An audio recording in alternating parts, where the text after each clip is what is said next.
Hello everyone, good morning সবাইকে। কেমন আছো তোমরা সবাই? আমি তো খুব ভালো আছি, আশা করি তোমরাও খুব ভালো আছো। আমি অনেক দিন পর নতুন একটা ভিডিও নিয়ে তোমাদের সাথে হাজির হলাম। তো আমি সকাল সকাল ঘুম থেকে উঠে একটু ঠাকুর প্রণাম করে নিচ্ছিলাম। আর এইদিকে দেখো আমার বাবু কেমন আপন মনে নিজের মতো করে খেলা করছে। ও না জানো তো অনেক সকালে উঠেছে। সবার আগে আমি এসিটা বন্ধ করে দিলাম। আমার সারা রাত এসি চলে না, বাবু থাকে ঠান্ডা লাগবে যেহেতু, সেই জন্য তাই মাঝে মধ্যে তো এসি চালাই আমি। আর তাছাড়া এখন এত গরম পড়েছে, এসি না চালিয়ে উপায় নেই, তাই চালাতে তো হচ্ছে। তারপরে আমি উঠে এই জানলাগুলো একটু খুলে নিচ্ছিলাম, খুলে দেখছিলাম আজকে না মেঘলা মেঘলা ওয়েদার করছে জানো তো। এই কয়েকদিন এত গরম পড়েছে না, গরমে কিচ্ছু ভালো লাগছে না, শুধু ঘাম হচ্ছে জানো। আর আমি এমনিতেই ভীষণ রকম ঘামি। তারপরে এই দেখো বাবু না এখন জামা খেতে শিখেছে বাবু। এখন যে কোনো জিনিস না এখন শুধু মুখে পুরে নেয়। তারপরে আমি নিচে এসে দেখলাম একটু ওয়েদারটা মেঘলাই করছে গো। তারপরে আমি বাবুকে নিচে দিয়ে আসলাম, দিয়ে এসে এখানে আমি ব্রাশটা করে নেবো, সেই জন্য আমি একটু পেস্ট লাগাচ্ছিলাম ব্রাশটা করে নেবো। আর বাবু যদি ওপরে থাকে তাহলে এত চিৎকার করতে শিখেছে, আর এত এখন পা ছুঁড়ে খেলা করতে শিখেছে, এত দামাল হয়ে গেছে, ওকে খাটে রেখে আমার ব্রাশ করতে আসতে ভীষণ রকম ভয় করে, কখন না জানি এদিক ওদিক চলে আসে। ওই জন্য নিচে আমার শ্বশুরমশাই শাশুড়ি মা আছেন, তো ওখানেই আমি নিচে ওদের কাছে দিয়ে আসলাম। দিয়ে এসে এবার নিশ্চিন্ত মনে আমি একটু ব্রাশটা করে নিতে পারবো। দেখো ব্রাশ করতে করতে আমি এদিক ওদিক একটু ঘুরে ঘুরে দেখছিলাম। আর এই দেখো এই দুতলায় বেসিনটা না এখন এই নতুন লাগানো হয়েছে।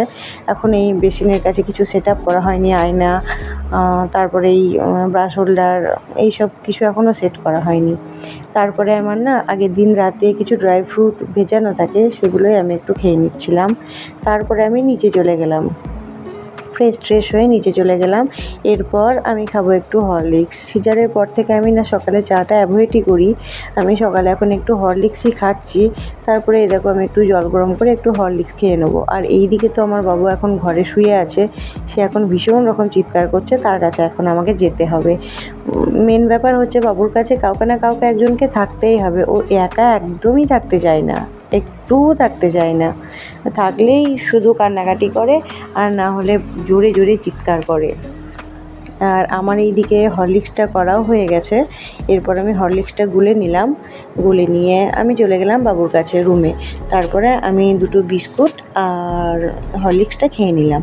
তারপরে আমি ওপরে চলে আসলাম, চলে এসে আমি আমার ঘরটা ক্লিন করে নিলাম। ক্লিন মোটামুটি বাবু থাকলে এদিক ওদিক তো ছড়িয়ে ছিটিয়ে থাকে, কিন্তু ক্লিনটাও তো করতে হবে, তাই না বলো? ছোটো বাচ্চা থাকলে ঘরে যেটা হয় আর কি। তারপরে দেখো বালিশগুলো সব আমি ঠিকঠাক করে রেখে দেবো। আমার হাজবেন্ড যেহেতু বাড়িতে নেই, তো আমার দুটো বালিশের কোনো প্রয়োজন নেই, আমার একটা বালিশ হলেই চলবে। কিন্তু যেহেতু আমার এই বেডের পাশটা একটু ফাঁক মতো আছে, বাবু যেহেতু শুয়ে থাকে, সেই জন্য এই বালিশগুলো আমার দিতে পাশে লাগে, সেই জন্য দুটো বালিশ আমার বের করা আছে।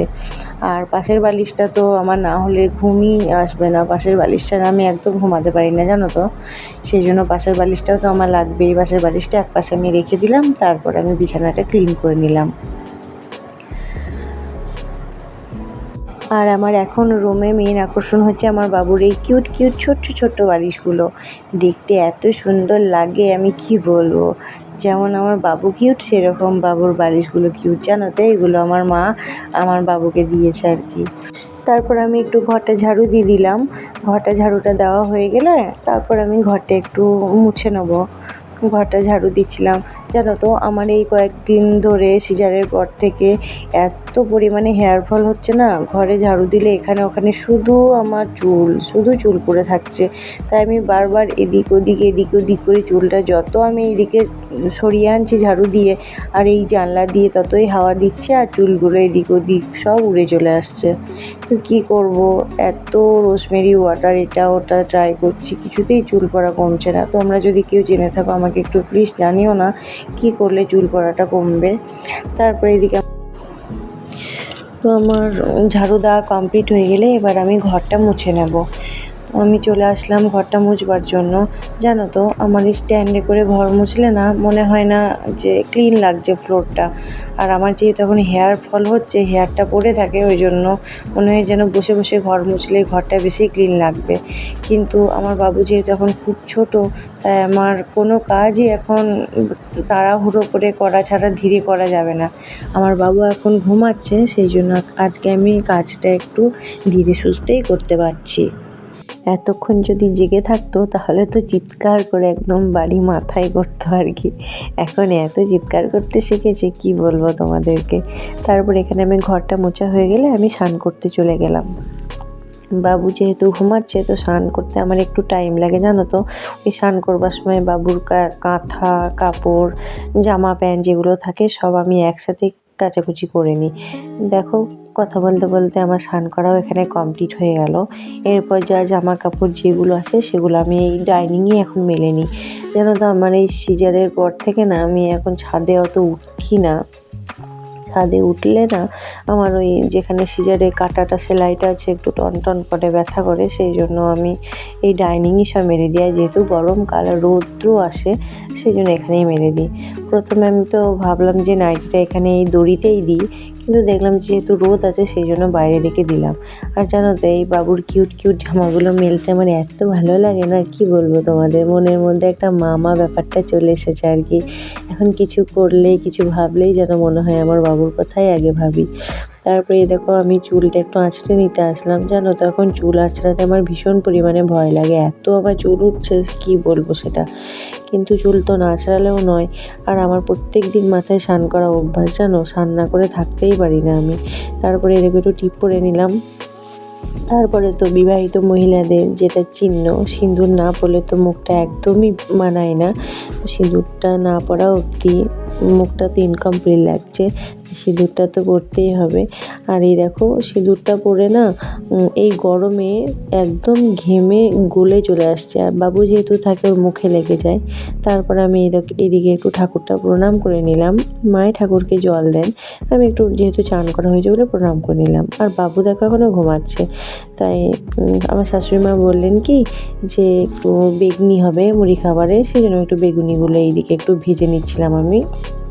আস্তে আস্তে সব বেগুনিগুলো আমার এই দেখো ভাজা হয়ে গেছে।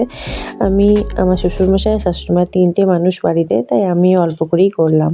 তারপরে মুড়ি খেয়ে নিলাম, মুড়ি নাড়ু, আর এইদিকে বেগুনি দিয়ে মুড়ি খেয়ে নিলাম। তারপরে আমি একটু তরকারি কেটে দিলাম। আজকে রান্নাতে হবে ওই যে খেরো পোস্ত, আলু সিদ্ধ, আর পাটের শাক, আর ওইদিকে মাছ ছিল। আর আমাদের এই দেখো বাগানে আম গাছে কত আম পেড়ে এনেছে বাবা। আর তারপরে ফাঁকে আমি বাবুকে স্নান টান করিয়ে নিয়ে আমি ওপরে চলে এসেছি বাবুকে রেডি করব বলে। বাপরে সে এক বড় যুদ্ধ, বাবুকে রেডি করা, ক্রিম মাখানো, সে তোমাদের সাথে কি বলবো, ভীষণ ধৈর্যের ব্যাপার। আমার মতো এই চঞ্চল মেয়েটা যে এত শান্তশিষ্ট ধৈর্য ধরে রাখতে পারবে সেটা মা না হলে আমি বুঝতে পারতাম না।